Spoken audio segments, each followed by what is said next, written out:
What's up, everybody? It's Dominic D'Angelo, Studio1Sports.com, and I'm here with Mr. Robert Karplitz, WD Creative _ish. It's a Tuesday. We missed Monday, but we're back, and we're ready to talk a little WWE Raw and some other things, too. Robert, how are you, my man? It depends. Did you watch Raw last night? I did watch Raw. Then you probably know how I'm feeling right about now. I have a hunch. Sorry we didn't get a chance to be here yesterday. Work conflicts for both of us knocked us out of our normal live routine. But if it helps, I waited for some of my other coworkers to screw something up at noon just to feel like I was working with Dom. Did they deliver? That is confidential. I will not bury anybody, but you know. Let's say hi to some of the folks joining us in the chat. Michael Partham says, hello, R&I. I'm curious what Robert thought of the Jade and Rhea segment on Friday, seeing as there were no references to their spat on X or anything else that was insidery. It felt weirdly, I guess, limp and somewhat forgettable. It was fine. Their segment on SmackDown was, you have a great body, but I have a great body. Mr. Road Dog, miss you every day. Boss Brat 3429 says, hey Dom, why didn't the Jets sign Tua? I'll tell you why. I don't want to talk about Tua. The amount of money that the Miami Dolphins have spent on this goof, on this. I get where you make the mistake once. I watched the guy play for 6 years. There was nothing that made me go, you know what, let's give that guy the gross national product of a small country. Yes. I didn't understand it. The concussions, the poor decision making just in terms of QB instincts. And it takes a lot for me to say anything positive about a quarterback from Alabama.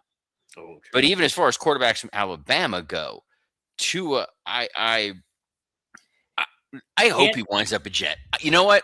He's a Falcon. He's a Falcon. Robert. I know he's a Falcon. Oh.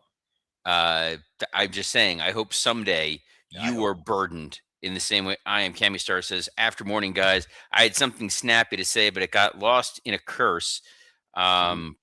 I think Tony Gong says, no show yesterday because Dom and Robert were both going to Raw as two of Seth's decoys. Fun fact, that opening segment wasn't supposed to involve masks, but when all the local independent wrestlers saw the booking, they were like, I don't want my face seen on television. Let's cover this up. Wanna Breeze says, hello, R&I. The curse continued on Raw last night. Did it ever? Yes, it did. Yes, it did. Wrestling Old Head said, good after morning, R&I.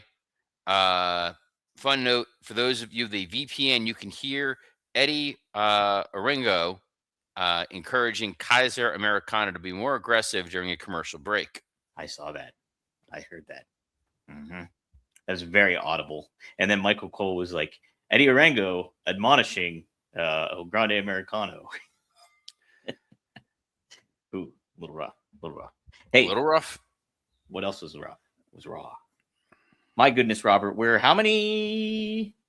less than a little over a month away from WrestleMania, and my goodness, WWE does not know where it's going. It feels like.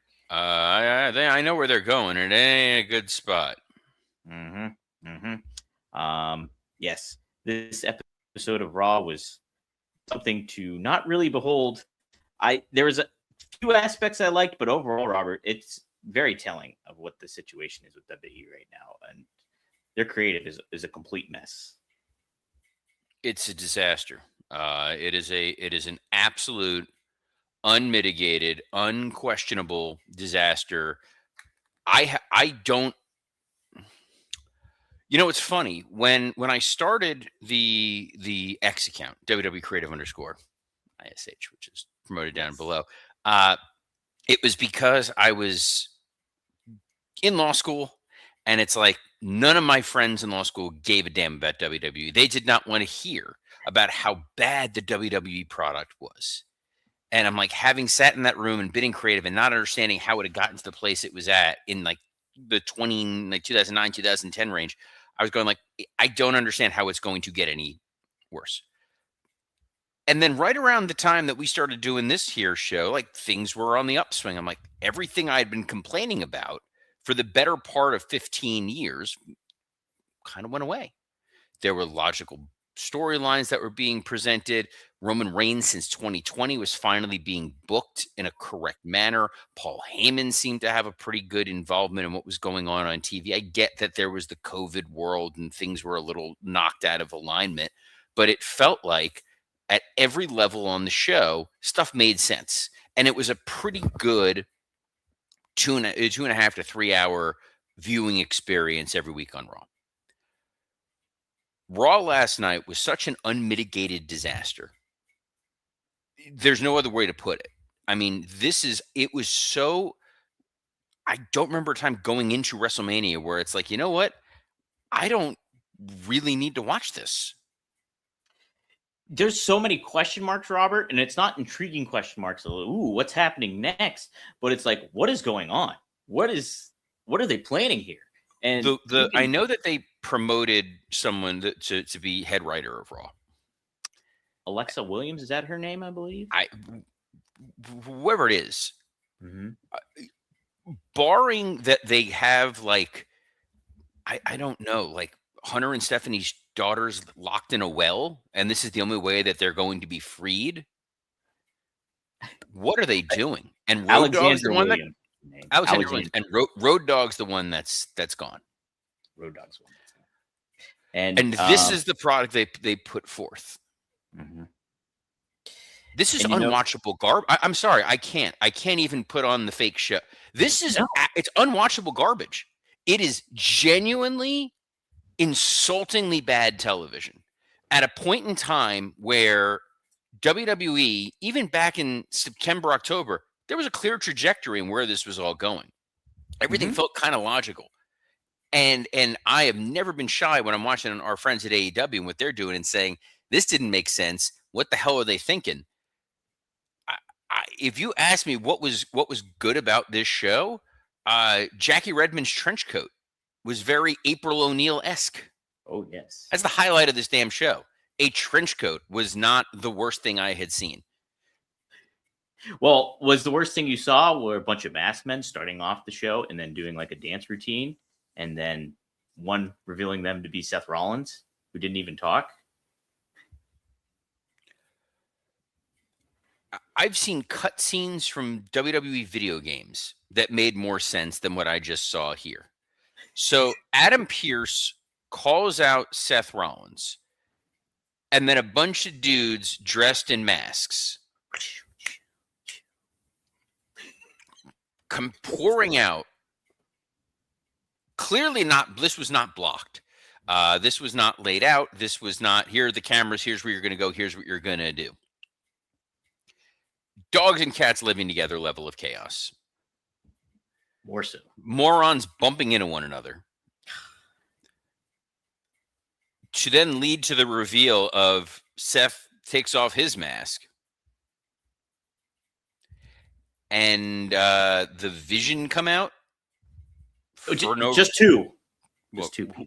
Who else is left? Remember, they killed Paul Heyman, which I said was a terrible idea. Braun Breaker, obviously off TV. Bronson Reed, obviously off TV. All you got is Logan Paul and Austin Theory. Worst case scenario, I think that at one point Austin Theory used that phrase. I'm like, I wouldn't say that. But then when they used the phrase worst case scenario, who came out, Dom? They used the magic word. Who's the worst case scenario to bring out in any segment? Wait, after L. Oh, yes. Night. I completely forgot about that. Yeah. I was so much. Yes, dude. So much. Again, this is what I'm excited about. In 21 minutes, I'm recording with Scott Chaplin for the Working Stiff Patreon, and I get to say the word I want to say. Yeah. It starts with dumb. It ends with airy. And then there's a 4-letter word plugged right into the middle of this. So I'm really struggling. I am I can't believe so. completely forgot about LA Knight, and I just watched Raw. Like that's how bad this segment was. The thing with him with the ambulance last week was the dumbest thing I thought I was going to see all year. But so LA Knight comes out, who's now friends with Seth, I guess. and then the Usos come out because I get it. They had the issue last week with Logan Paul and Austin Theory. Yeah. Fine. And then they're in the back, and Jackie Redmond stops them to talk about CM Punk. And Jey Uso sounded like he was about to cry. The tone that he chose to take in this instance was it's like a default that he has when he's trying to be dramatic.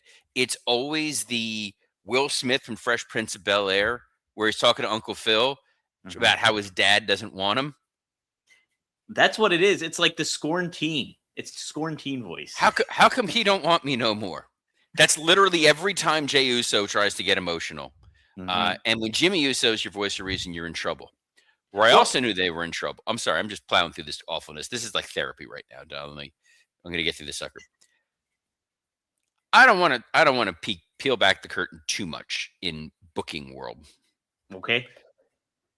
But if there was a flashing red light, like at the top of an ambulance being driven by LA Knight, that said they don't know what to do and they got to kill time. You know what kind of match you book? Schmod kind of match. You book a gauntlet match. Oh yeah. You know what they booked on SmackDown on Friday night? Did they book a gauntlet match on that? Did you not watch SmackDown from Friday? I didn't watch SmackDown. There was a gauntlet match for the men's tag team titles. You know what they booked on Raw for the women's match? Yeah, because it's a great way to kill 1, 2, 3, 4, 5, basically 5 segments. Right. Let's just do Lyra versus Io. Lyra's had a lot of momentum. That momentum seems to have cooled off. So you know what the best way to heat her back up? Have her get beat clean by Io. Yes. Yeah, absolutely. Love it. Great. Makes total sense. Then you do Ivy versus Raquel, which was a way to promote the Liv Morgan Stephanie Vaquer match, which now feels secondary to the women's intercontinental title match. The funny thing, Robert, when I was watching this, I was like, well, at least we're going to probably get like Bayley versus Rhea Ripley then at WrestleMania. And I was like, wait a second. No, this is for the Intercontinental Championship.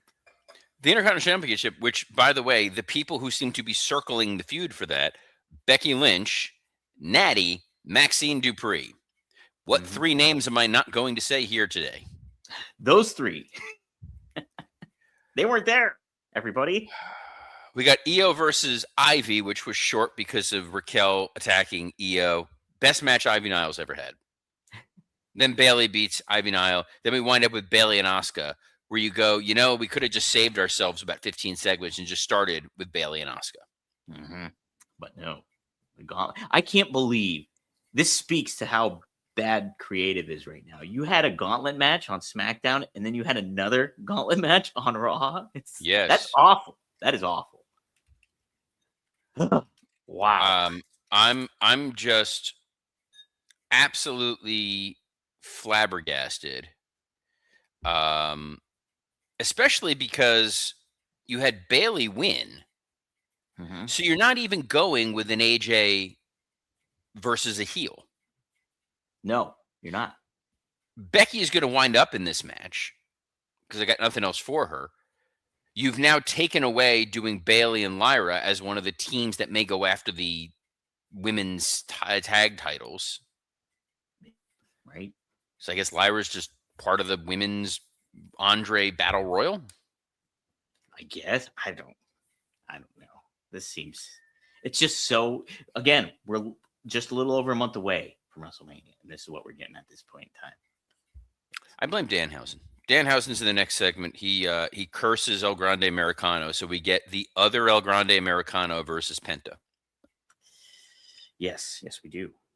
And then what do you think of that match, Robert? Or promo? Let's start off with the promo. I was just going to say, what the? Did you know he was poor, Robert? He was poor and on the streets? I was aware. I was aware that he was poor. Uh-huh. He was on the streets. If only he had a brother to lean on who perhaps also became an inspiring wrestler. Yes. If only. Dude,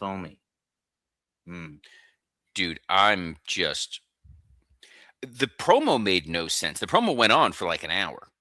The mystique of Penta doesn't need to talk. No. It's zero, mero, we're good. Mixing a mysticism with them, but they haven't done that even. Like, they give them the Undertaker vibes. And no, none of that. So Penta retains over El Grande Americano, who needed to show more aggressive. I don't know how to say ruthless aggression in Spanish. I don't either. I can't help you. Obviously.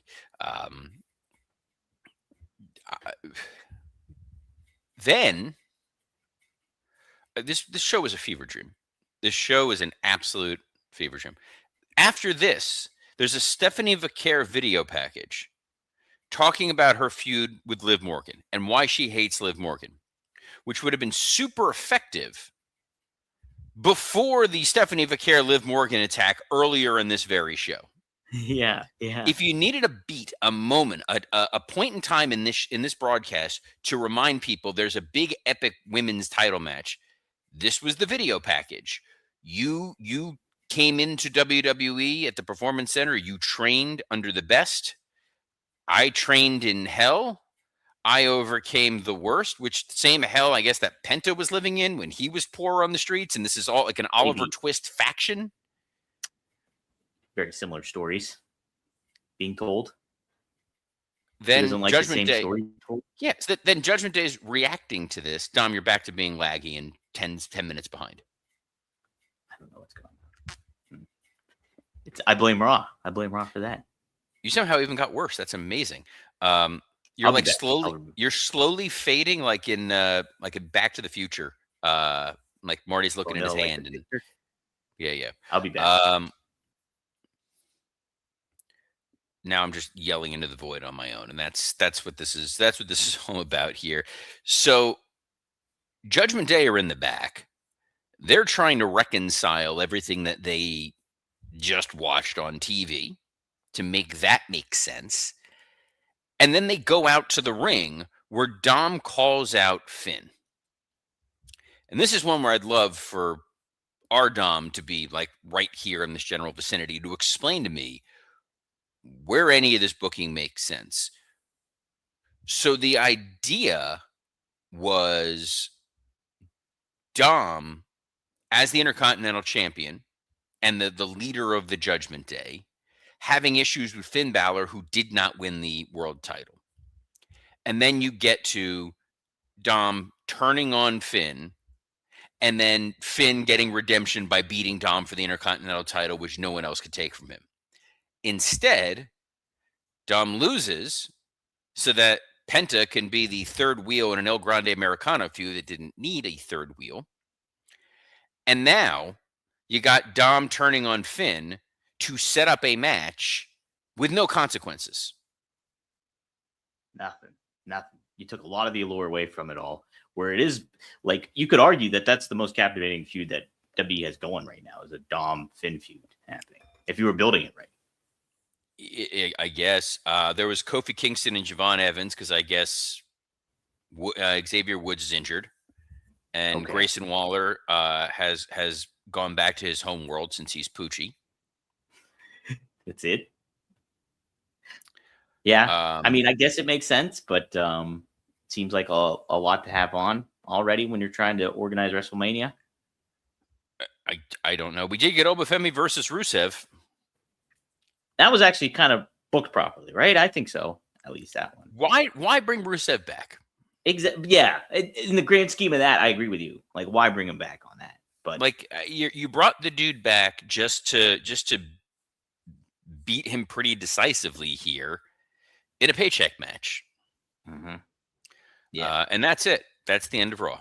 Nothing else happened on this show. No.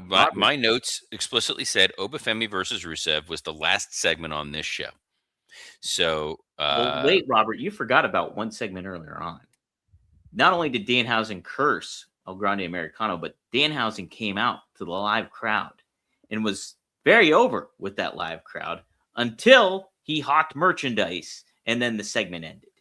I didn't see. Maybe that was on the international feed that you watched. It must have been because I was like, that's rough.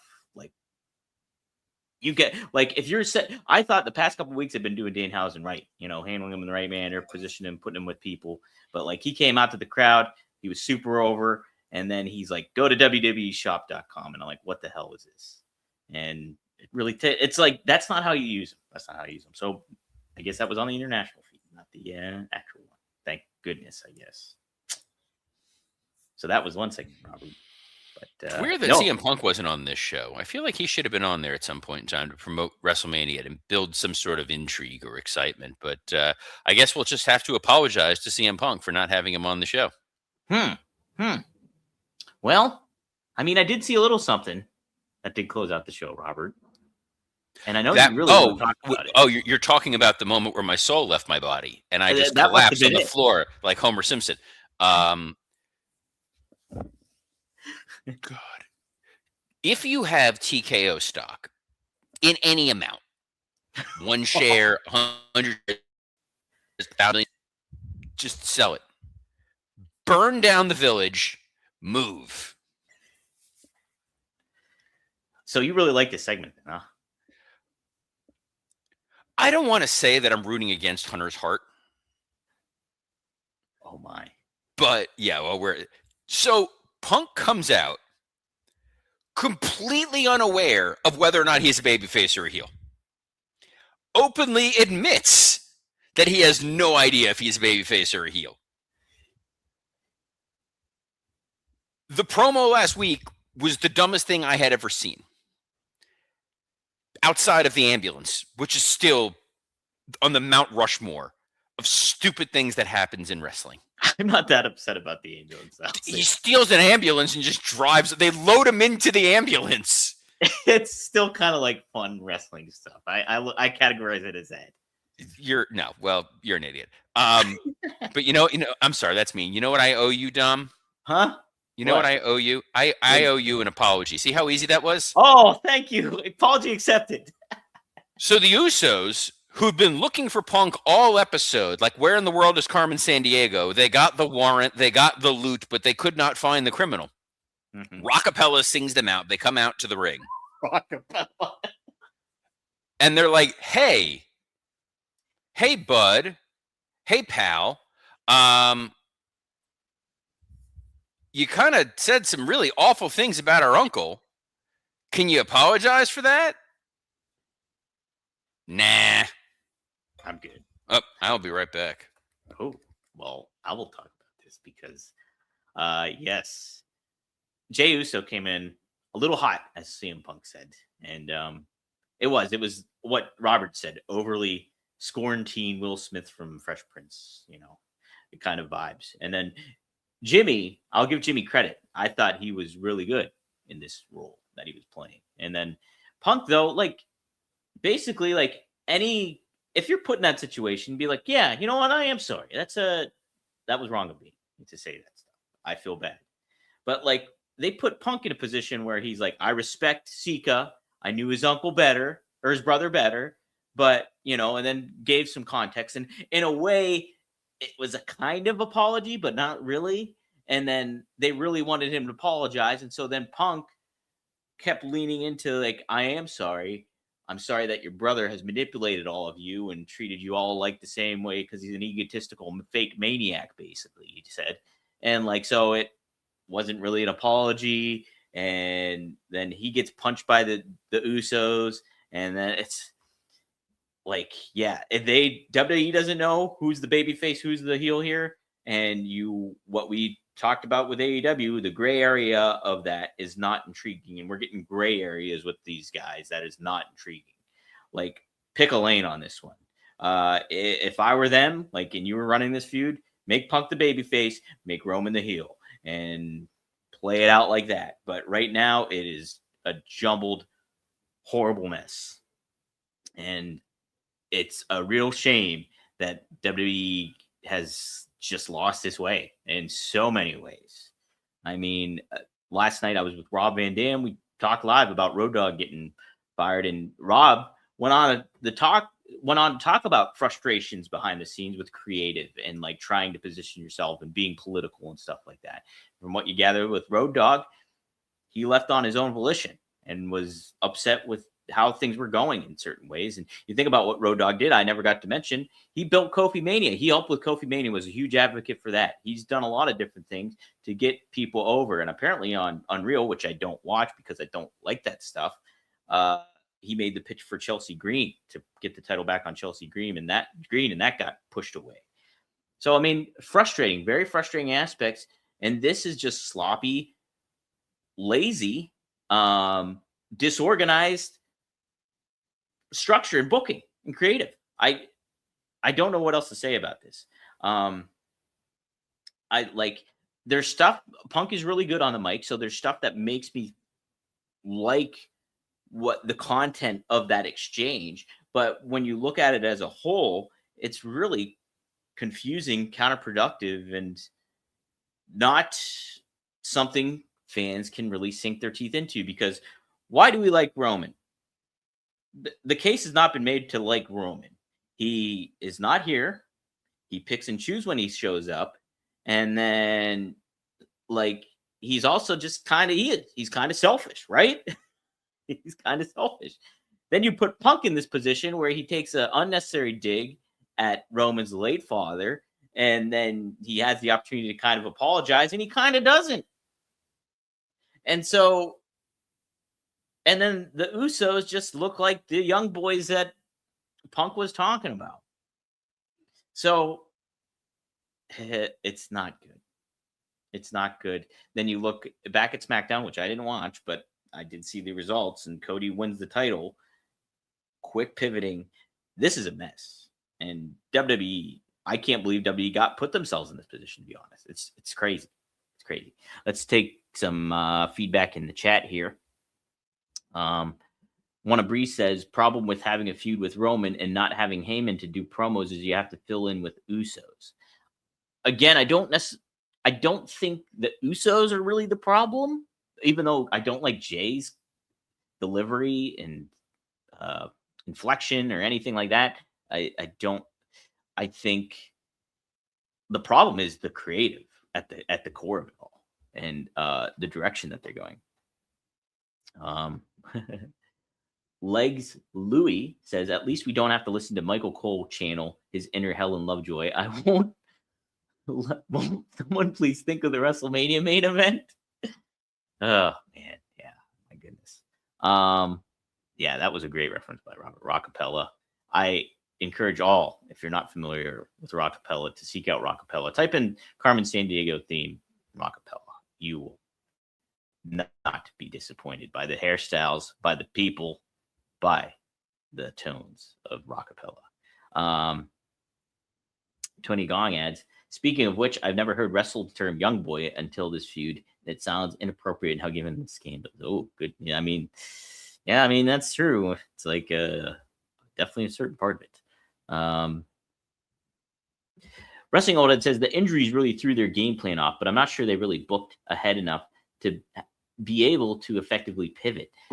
Look, that's on them, though, right? I mean, injuries happen in wrestling. We're all aware of that. And so who is like creative has to be aware of that. Okay, we do have to make adjustments. We do got to pivot. But when you're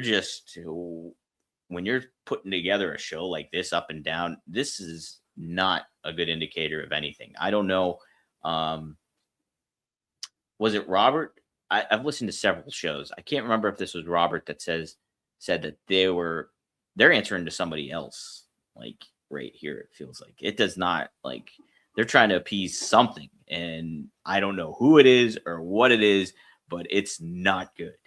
And WWE is, I'm excited for WrestleMania week. I'm not excited for WrestleMania. It's like the match is cultivated. There is not one match I'm super duper intrigued by at this point in time. I was intrigued initially. I was like, hey, I'm all on the ride for Punk and Roman. But look at what they've done with it. Like nothing. I mean, like this feels lesser than it should be because you're not giving it the proper build like you would if you're building up stars or, and you already have established stars. Like, think about Rock Austin at 17. That was exciting. The build was there. There was stuff to sink your teeth into. Now this is like, who am I rooting for? What is going on? So yeah, lots of work to be done on Raw, and Robert and I will talk about that tomorrow. Did want to give a shout out to one of our new sponsors here. Got to shout out Mudwater. Guys, if you like coffee like I do, and I love coffee, I also like being healthy. Mudwater gives you the best of both worlds. And it's a great product that has mushroom in it, reishi, which I really like a lot. And so if you're looking for an alternative to drinking coffee, check out Mudwater. And Mudwater is excellent choice for people that are kind of being more conscientious of that kind of stuff as well. I have just the regular straight up regular coffee version of it all, and I like it a lot. And what's great is it's easy to make. Heat up some water, take a scoop of the Mudwater, pop it in there. They give you a frother to use, which is extremely therapeutic. I've used the frother. I'll bring it on tomorrow when we have it. And then you charge it up, and you froth up your Mudwater. You add milk or whatever you want to add to it, and then you have your cup of joe, and you get some nutrients and everything. And that's what's great about it all. Each ingredient in Mudwater serves a purpose with organic ingredients for a clean, natural boost. Mudwater's smooth, earthy flavors provide a delicious and natural source of energy. So every single ingredient in Mudwater product is 100% USDA certified organic, non-GMO, gluten-free, vegan, and kosher. There's also zero sugar added and no sweeteners added. And the great part about it is we have a really good deal for our listeners.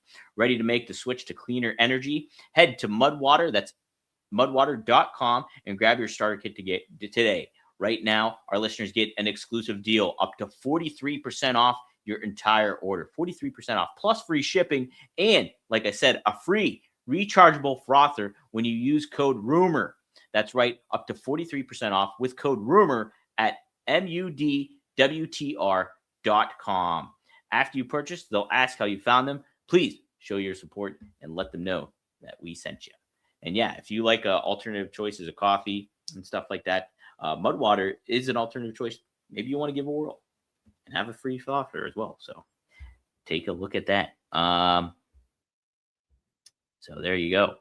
Cammy says the injury bug is the reason we need better build mid-card. Exactly, 100%. All this, what I think, was kind of you had your highlight points of Raw or of SmackDown, where it's just like, all right, your big names are here. You put them in a big kind of feud or oh my God, Razor's so cute. Doing, big time things that are kind of intriguing, but throughout this process, the undercard has been very underserved. You think about somebody like a Penta, where it's just, all right, they used him and he shows up, and then you kind of forget about him. Like, he's not in anything tangible or anything. Finn Balor, who you keyed it up pretty quickly to put in this feud with Punk, was not utilized to the best of his abilities too throughout this process. And so then you put him in Punk and it feels engaging and fun, but then you have this feud with Dom, which could be engaging and fun, but then you take away the Intercontinental Championship, a big aspect of what was going to be fun about this potential feud heading toward WrestleMania to make it feel like a big deal. This is so confusing, poorly booked. The creative is not good right now. Yeah, it's really disheartening. So there we go. I don't know. Ron Ward says, I must see Dom Froth. There's no man ways for it to go wrong. There's so many there. So far, I've had a good run with the frother. I did do it over the sink the one time because I had a smaller mug. Actually, this mug. Speaking of Road Dogg, this was Road Dogg's old mug from the show I did. Oh, you didn't know. YTX, because we did YouTube exclusives. And so this is the mug I actually used to froth. I filled it up too much and I over frothed. Luckily, that was over the sink. But yes, so there we go. All right, Robert's not going to be back today. So we'll be back tomorrow, though, like we are every Monday through Friday here on a plethora of channels, including StudioOneSports.com. Please go to StudioOneSports.com, hit the like button, make a comment on any of those videos. Help us out. get in the algorithm. We just did live wrestling on there this past weekend. Sunday Night Slam, part of the United Wrestling Network. Dave Marquez hosts that. And well, there was some great matches on there. Richard Holiday was in action. Hammerstone was in action. A lot of familiar names that you can check out. TJP was on there as well. So I'm going to repost the video too, but it's up there live right now that you can check it out. Studio1sports.com. Also, like I said, me and RVD went live last night. RVDTV.com. The new episode will drop later today, and you will be able to enjoy it. Rob and I cover a lot of great ground on there, including Danhausen, including, like I said, the creative. Rob goes deep into the creative aspect of things. His return to the ring, which just happened. Rob gives an update on how he's feeling in the ring and how it was nice to be back in the wrestling ring after being gone a year with broken heels. So be sure to check that out. That'll be up later today. And so that was a really fun episode that we had last night. And this week too, Studio1sports.com. Fonzie and I are returning live Wednesday night, 7 p.m. Eastern Standard Time. We are going to talk about Fonzie's time in Florida Championship Wrestling and the CWF with Dusty Rhodes. He was there for 10 years as a referee. So we're going to cover some good ground on there. I'm going to watch a lot of the content and get myself a little educated on the subject matter.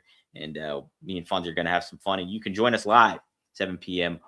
on Studio1sports.com. And like Robert said, Working Stiff is recording a Patreon. And I tell you what, the Patreon's been picking up. We've been getting new subscribers to that Patreon. And you can join too if you haven't. And get the Patreon episodes like Robert and Scott likely trashing Raw and how bad it was. I do owe Devin Dowling. I still got to watch Collision, actually, or at least the first 20 minutes. Devin Dowling reached out to me and said, hey, you got to watch the first 20 minutes of Collision. It's great stuff with FTR and the Rascals, and then the second match, too. So I owe that to him. I will do that before tomorrow. So, but yes, without further ado, I wish you all the best of luck in your future endeavors. See you tomorrow. And hey, go Italy. I know we're playing the United States, but us Italians, we can play the baseball. Let's go.